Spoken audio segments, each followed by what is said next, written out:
Hey, what's up? This is Sully from Godsmack. Strap on those boots, baby, because you are now in the trenches of the war room with the one and only Mistress Carrie right here on the Mistress Carrie podcast. What's up? This is Joe Rogan, and you're listening to Mistress Carrie. Her hair so lovely, pretty eyes. Hey, this is Brent from Shinedown, and you're listening to Mistress Carrie. Hey, Carrie, go put your bra on, girl. Hey, this is Steven Tyler, and you be listening to the baddest bitch in Boston, Mistress Carrie. What's up? This is Aaron from Stain, and you're listening to Mistress Carrie. Hi, everybody. This is Dave Grohl from the Foo Fighters, and you're listening to the one, the only Mistress Carrie. Hey, this is David from the band Disturbed, and you're listening to the baddest bitch in Boston, Mistress Carrie. Hi, Bruce Dickinson here from Iron Maiden. Yes, indeed, Miss Whiplash herself, Mistress Carrie, is here to unchain your brain. Hi, this is Flea from the Red Hot Chili Peppers. You're listening to Mistress Carrie. This is Dennis Leary. You are listening to my favorite, Mistress Carrie. Hey, this is Cory from Stone Sour, and you have the privilege of listening to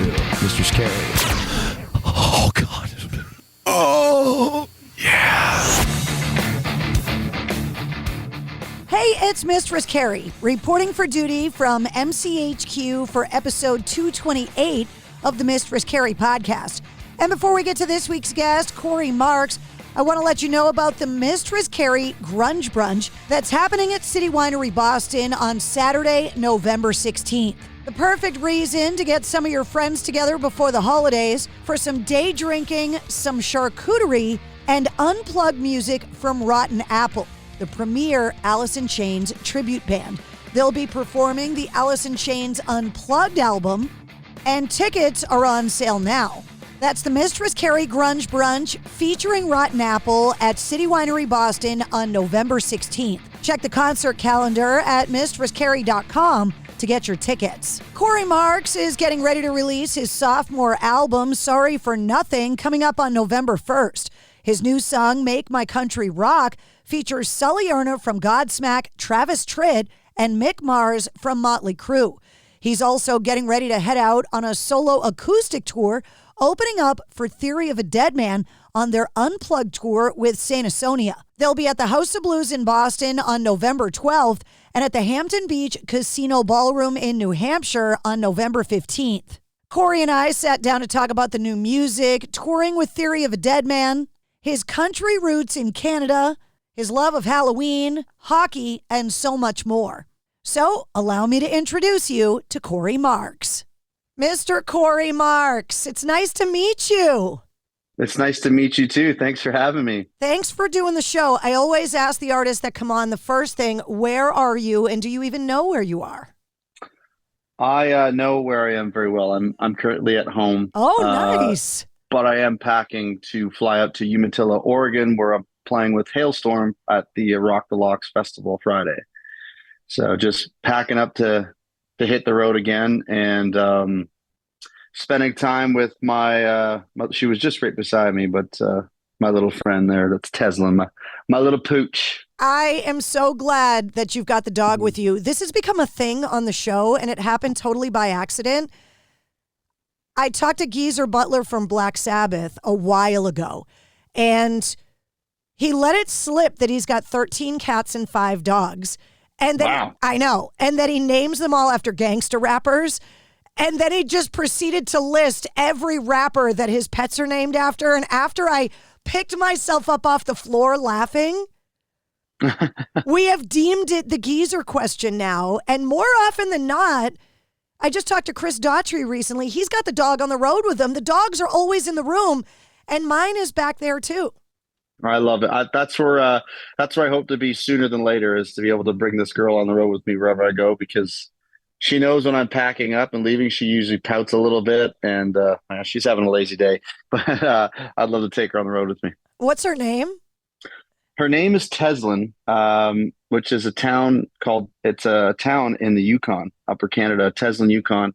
And I was touring there. I had a show out there while I was on tour on this cross Canada tour. And long story short, I rescued her from there. She was only about 3 months old. She was a stray. And up there, they got all kinds of things, from coyotes, grizzly bears, eagles, hawks, all kinds of stuff, which unfortunately, she would have been a quick lunch for something like that. So I picked her up. She'd been a stray that the whole town was trying to catch for like 2 weeks. And she just kind of came up to me. I brought her into into our trailer, the green room behind the arena where we were playing. I'm a bass player at the time.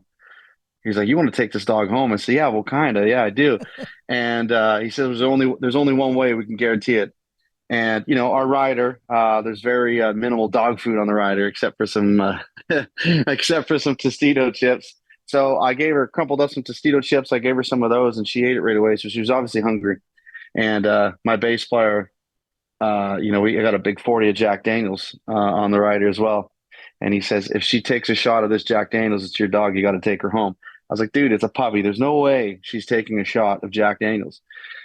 And she puts her little nose in the cup, and then he looks down and starts laughing. And I was like, "I told you she wasn't going to do it." And then he just shows me the cup, and it was empty. He's like, "You're taking her home." And so I did. And she's 8 years old now. So I brought her home in summer of 2016. Oh, she's so cute. She is. She's hilarious.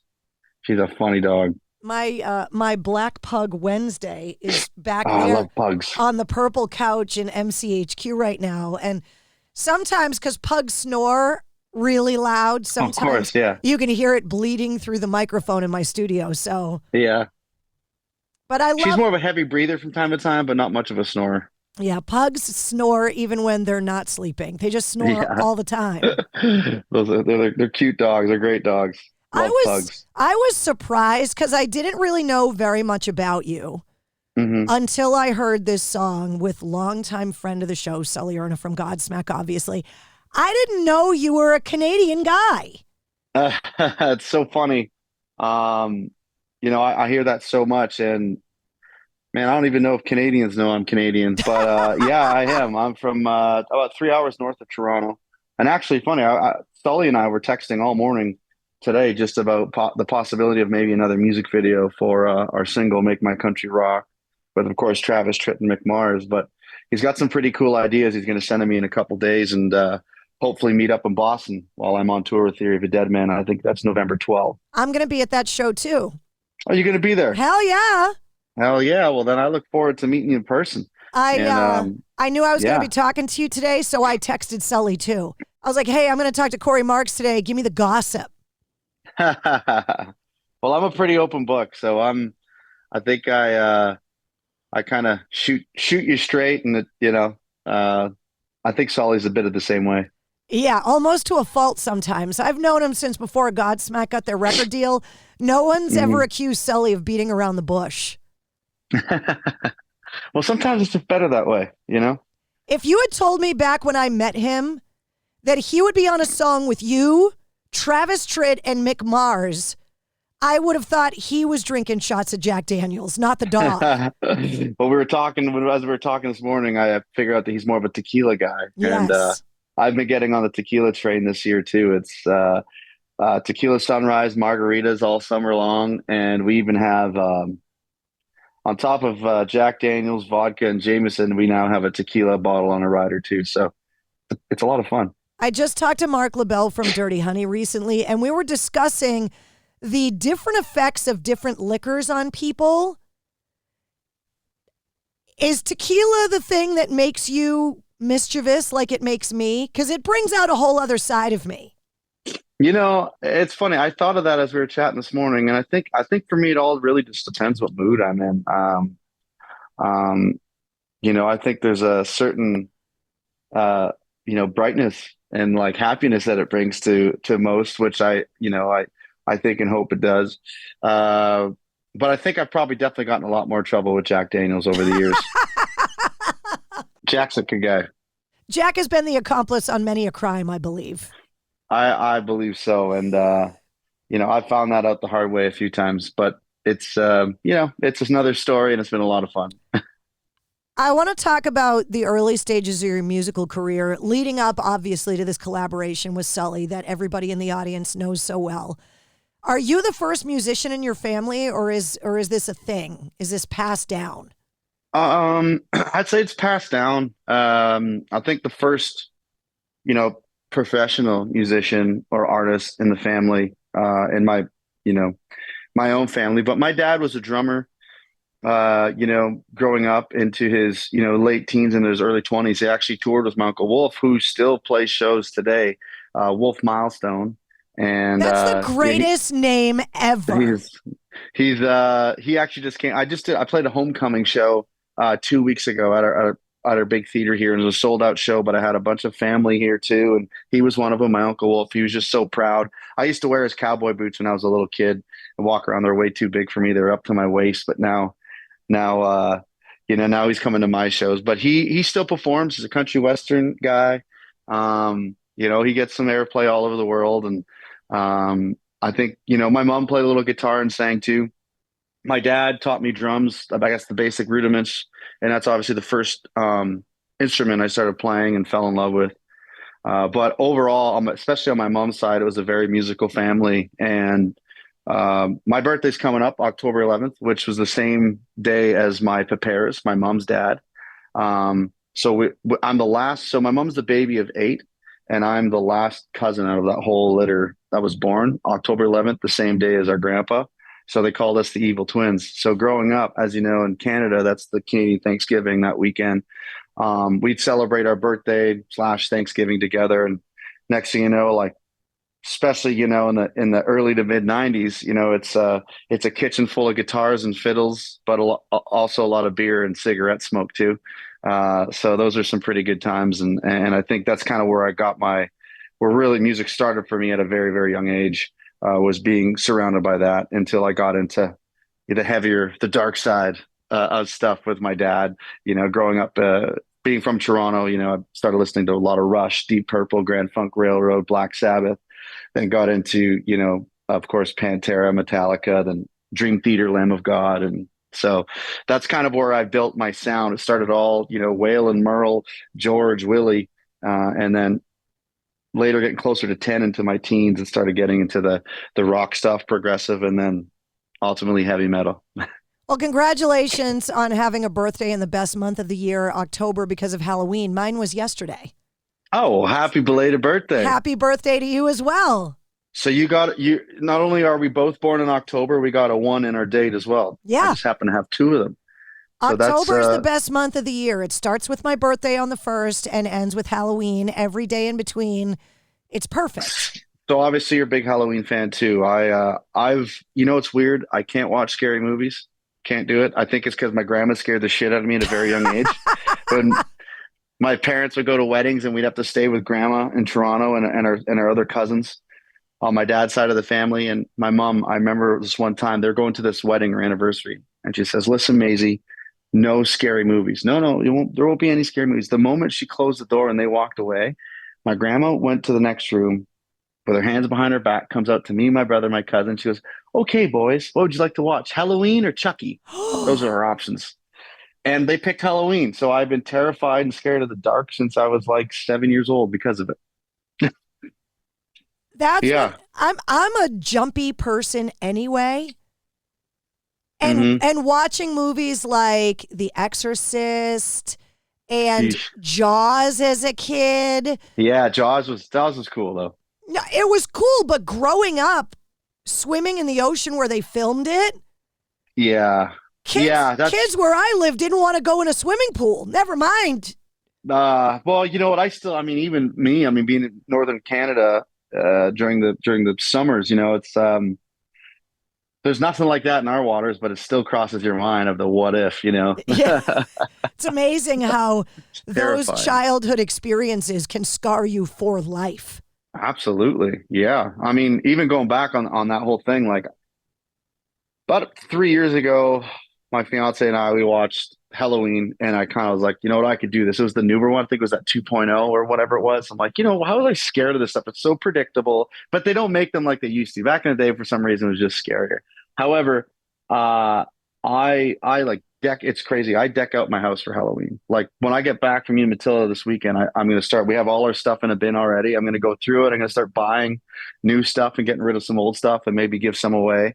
But it's funny, like for a guy who doesn't watch scary movies or is pretty much scared of scary movies, I love Halloween. I always deck out the house for all the kids around here and obviously love giving out candy and stealing a few myself. Yeah, I've already decked out the house. It all has to be done before my birthday. That's my rule. Love it. So I that always it's- start. It's funny. I start October 1st is when I start. Yeah, it's the best. Do you have a Yeah. favorite childhood Halloween costume? The one year you just nailed it? Well, I was in high school, it was grade 12, and I definitely think I remember getting up at 5:30 in the morning and my mom helping me with my makeup.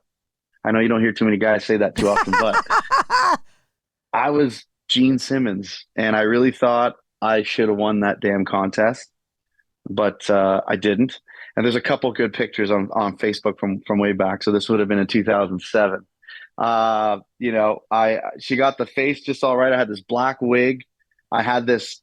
It was actually my Under Armour hockey suit was all black, so I just put like these little shoulder pads on. I had these boot covers, and I used an actual kind of like those medieval axes, with the double end axe as kind of. I couldn't find a base, obviously, but I just carried that around. There was that, and You gotta love Canada, where you go to school dressed as Gene Simmons with a full blown real axe, and they're like, "Yeah, totally fine." Oh no, this was plastic. No, I wouldn't take her. Yeah. No, that wouldn't have flown. But I remember there's a picture of me still. I'm probably like 2 years old, this little chubby thing, and I got this pumpkin basket right for my candy, and my dad was taking us out. He'd take us out all the time, and mom would give away candy, and I was dressed up as like this little skeleton thing. It was pretty much like a skeleton blanket because I was, barely 3 feet high, and I had this skeleton like bandana thing. I think those are two that really stick out for me, and dressing up like Maverick or Top Gun, a Top Gun pilot was. I've done that like 5 or 6 times just because I think it's cool. Well, yeah, fighter pilots are cool, man. Yeah, agreed. I think a lot of people, including myself, when we think of country music, we think of the South in the United States. And we don't necessarily think of Canada and country Right. Western music, and that's wrong because there's a huge country scene up there. Yeah, Canada has got a pretty large, country music scene.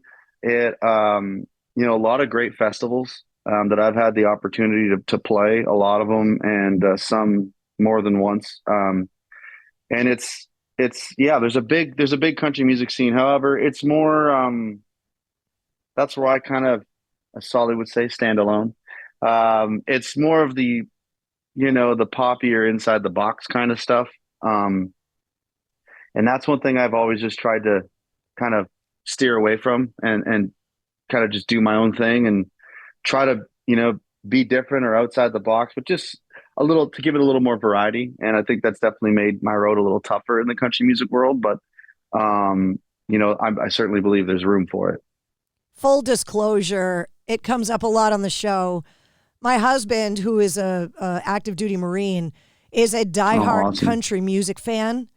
Mm-hmm.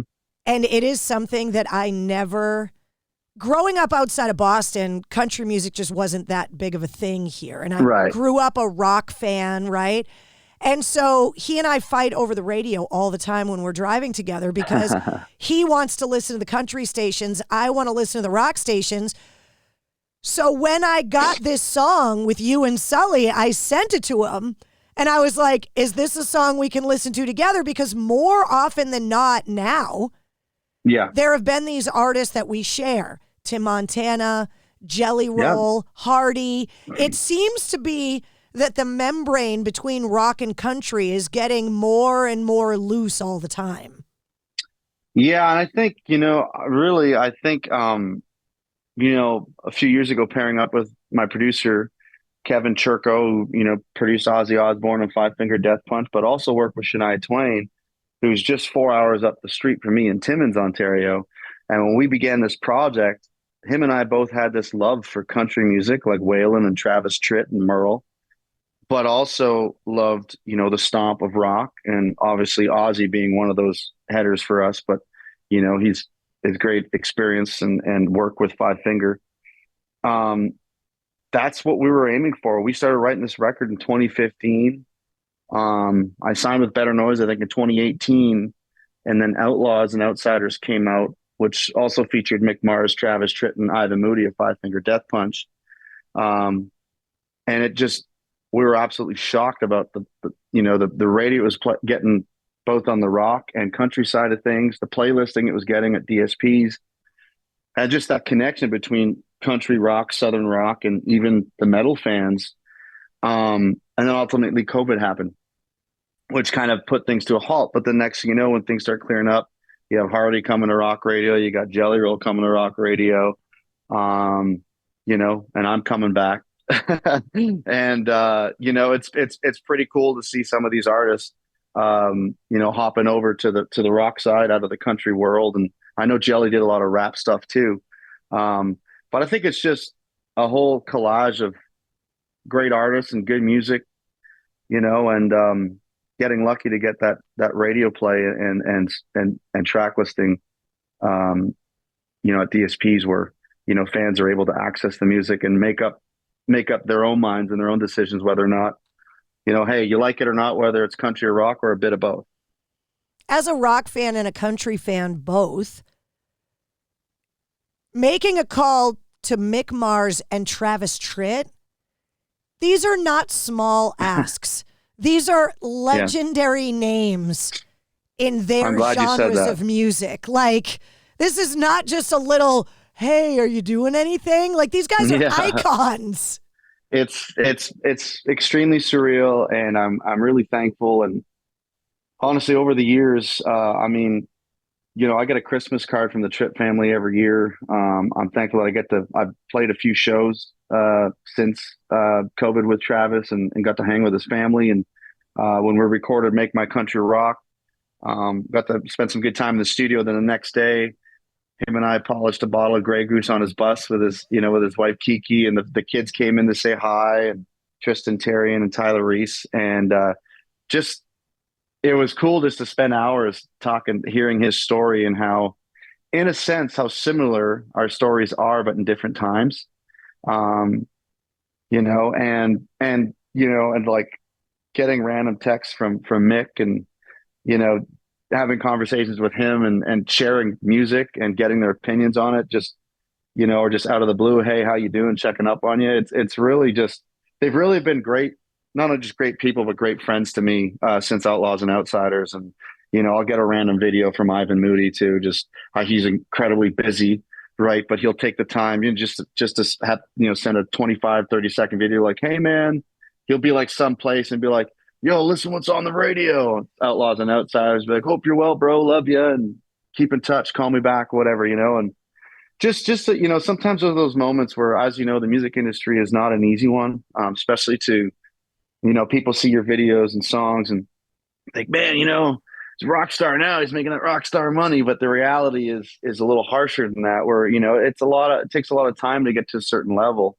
And, I'm just thankful to have these, not only great men and women like Lizzie Hale, but good friends and artists that have so much experience, in different genres, different platforms, and different parts of the world. That I can call friends. So it's truly a really special things. And sometimes those mornings where you kind of have a shitty day, or you're just dark, and you get those texts from them, or just, a message from them. It's just like, holy shit, I'm getting texts from Travis Tritt or Lizzie Hale or Sully Erna or Mick Mars or Tyler Conley or, Travis Tritt. It's it kind of just like, wait a minute. Hey, things are pretty good, and we're all just human. So it's all good. The stereotype about Canadians is that you guys are all really nice. And country music, for the most part, has that reputation, too, is that everybody's kind of like the, oh, bless your heart. Like, oh, so nice. It depends what side of me you're on. Yeah. But what I was going to say is that rock and metal people, in a lot of ways, and I know especially for being from the Northeast, we have reputations as being angry and assholes and all of that stuff. But what you're talking about goes against all of that. Is that a guy that you would see like Ivan Moody or Sully are the sweetest. They just might be scary, might be loud, might be a little brash and in your face like me, but really nice and caring and sweet. You just wouldn't expect it. I mean, again, like I feel like I've been using this say this a lot, where we're all just human. It doesn't matter what you do, whether you're a construction worker, a police officer, and or a rock star. At the end of the day, we all came from somewhere. We're a kid once, teenager, grew up, and we all go through things, all through different things. Some a little bit brighter than others. And ultimately, as you said, I mean, perfect examples earlier talking about Halloween, how traumatizing a childhood can be. Sometimes if you don't fix those things, it could get worse as depending on what it is as you get older. But also it could, as artists, it can certainly help you through the art of writing and singing, or just playing guitar. And I think a lot of us, there's a lot of artists that grew up going through some serious shit. And there's some like myself who've had a great family and great upbringing, just tend to get into trouble a little bit, growing up. But I think most of all, just feeling like you're not understood. You turn that into art, and everyone's got their, none of us are perfect, as you know. So, and again, I think it depends on, what kind of day you're having and what side you're on, because, maybe, you go to talk to somebody, and it's like, oh, hey man, can I get your autograph? Can I get a quick picture? And just woke up off a 12-hour flight. They lost your luggage. They broke your guitar. You don't know that. And it's like, this guy was an asshole. It's like, yeah, well, did you ask him what he was going through first? Or if you can even take the picture first, where you fucking blinded his eyes out by accident? Just little things like that, and I've definitely learned that through the hockey community. My brother is a professional hockey player for 13 years. He's a coach now, but he's drafted the NHL. And, you look at them in the press conferences, they just lost game 7 or they coughed up. You think they want to be like, oh yeah, life is great right now. It was a great game, so it's, I guess what it comes to is time and place. When you were in the studio working on Make My Country Rock, did Sully try to make you a Bruins fan? Actually, my brother played for the Providence Bruins with their farm team in the AHL. But I'm Leafs, baby, blue and white to the bone. I figured as much. Well, Dad's from Toronto. And, always grew up watching. I mean, I'm a fan of hockey, when my brother was with their camp, I was, Leafs and Bruins fan. But now that he's back behind the bench as a coach, it's back to blue and white, Toronto Maple Leafs. When you're in the studio working with people like Travis Tritt, Mick Mars, Sully Erna, it's your song at the end of the day. Mm-hmm. Do you give them notes and corrections? How do you tell Travis Tritt or Mick Mars or Sully to do something better or different?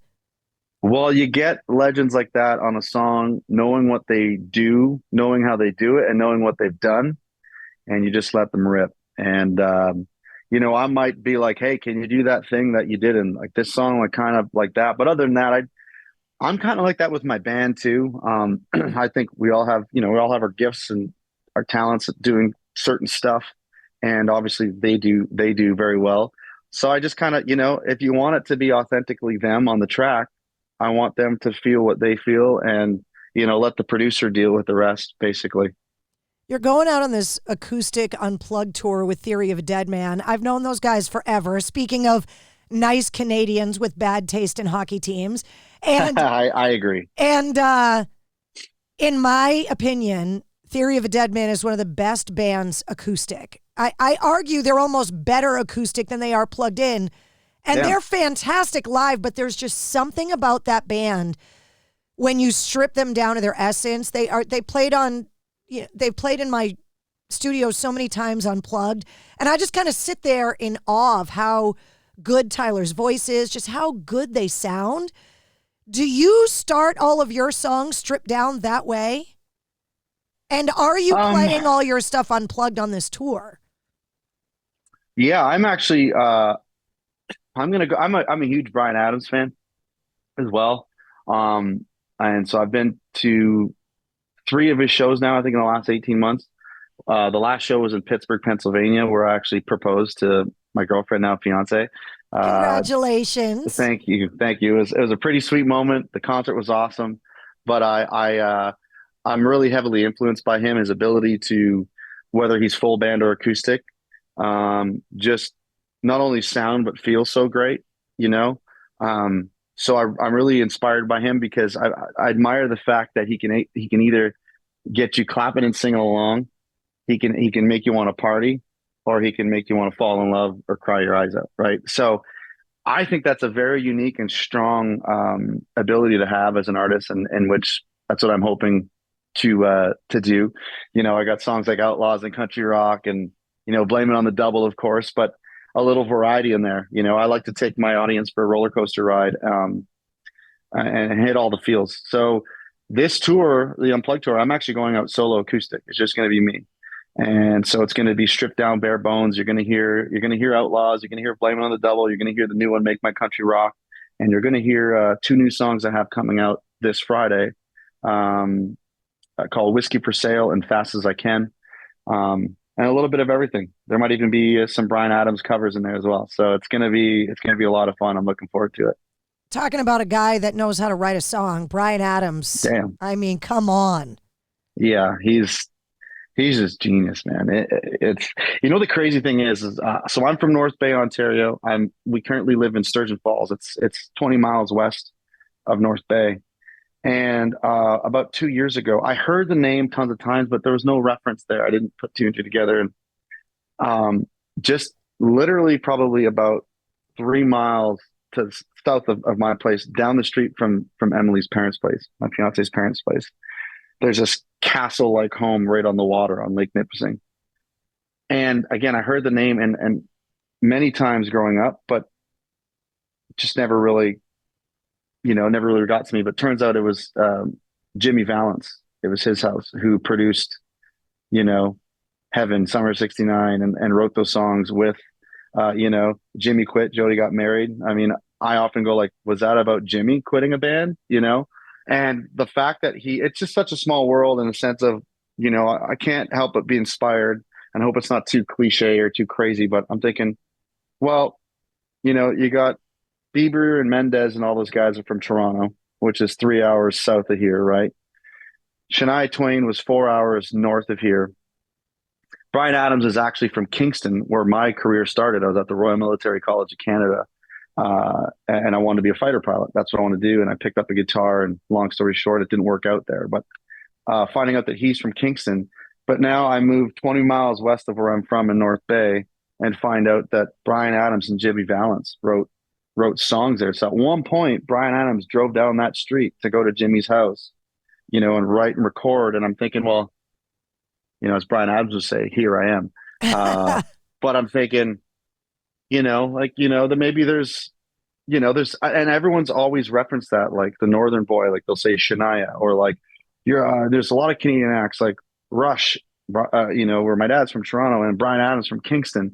And meanwhile, there's me, right? Literally, they call it the Gateway City, North Bay, Ontario, because everything is within 2 to 4 hours east, southwest, or north of us. So you have to go through North Bay in order to get to like one other destination. It's pretty wild in Ontario. So, hopefully, I just think it's pretty unique and pretty cool that all these great acts really have surrounded me over the years. And hopefully I can make a name for my little town and break out on a global scale too. When we started talking, you were talking about how you're packing to go out on the road and you're going out to play some like one-off shows before the Theory of a Deadman tour. What are things you absolutely cannot forget to pack when you're getting ready to leave on tour? Whether they're sentimental things from home, favorite snacks, gadgets, what is it that you're like, I cannot forget to bring that? Well, my guitar is one thing. A passport's the other. I actually, I have certain jewelries and chains, like this one here is a little airplane that I always wear. I always give it a little chest bump and a kiss, and I look up for guidance from my prepare and those who are no longer with us. It's a little bit of a kind of tradition that I've done. It's just they're kind of asking them to be there for me tonight, right before I hit the stage. And we have our shots and stuff and do our band hoorah, and then I'm usually left alone for that moment and before I get out there. So that's one of those things. Some of my jewelry. I have some call me the Lion Man. And so I just love the, all heart and the roar and the intensity and the majestic, animal that it is. And I've been referenced to that a lot. And I just, they're beasts. So I just really want to go out there and be a beast for everybody. So I have a really cool lion ring that I got from a dear friend of mine, and my lion necklace. But I also have I always get a pair of socks for Christmas that I wear in my boots. I got all kinds of cowboy boots and stuff, but I call them my show boots, and they're actually just random pictures of my dog on my sock. So I wear those on show days or when I'm away from home. Some I just won't wear, and I'll just keep in my bunk.